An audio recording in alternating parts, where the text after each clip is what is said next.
Баршаңызға қайырлы күн. Бүгін сіздермен асқабақ қосылған тіскебасар дайындау рецептімен бөлісемін. Таңғы ас ретінде немесе қонаққа ұсынуымызға болады. Ол үшін бізге 200 грамм асқабақ, 60 грамм ұн, 1 стакан сүт, сүзбелі ірімшік, 2 ас қасық қант, 1 жұмыртқа, 2 ас қасық сұйық май, 2 шымшым тұз қажет.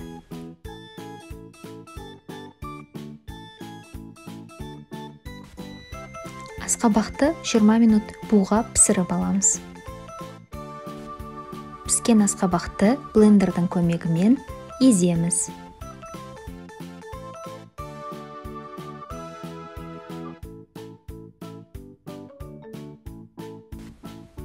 Асқабақтың үстіне сүтті құйып, жақсылап араластырамыз.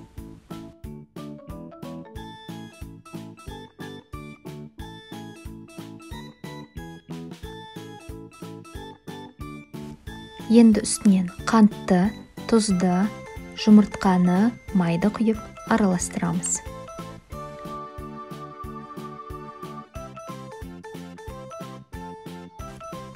Енді ұнды салып араластырамыз. Массамыз өте сұйық немесе өте қою болмауы тиіс.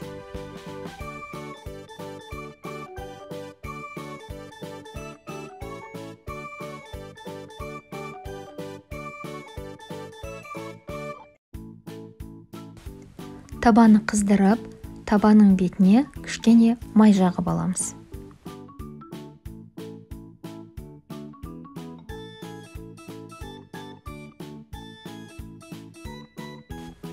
Енді құймағымызды мөлшерлеп саламыз.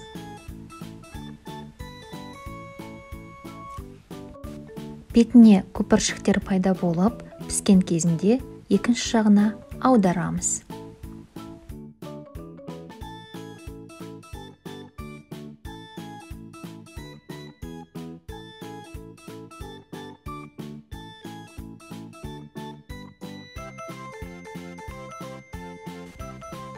Дәл осылай барлық құймақты ретімен пісіріп аламыз.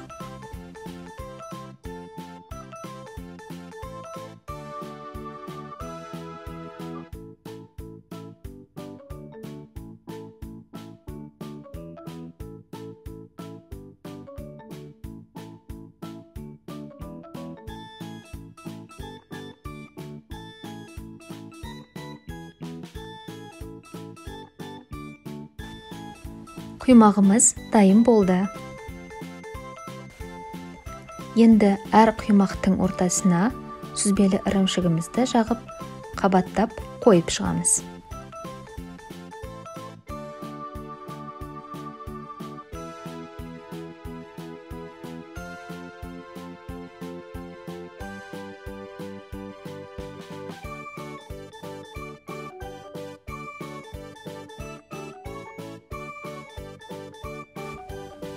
Дайын құймақты текшелеп кесіп шығамыз.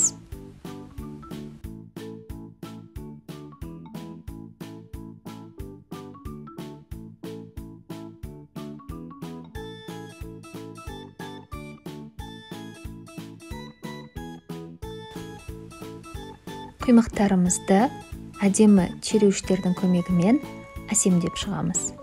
Астарыңыз дәмді болсын. Егер рецепт ұнаса, тіркеліп, лайк басып, пікір қалдыруыңызды сұраймын.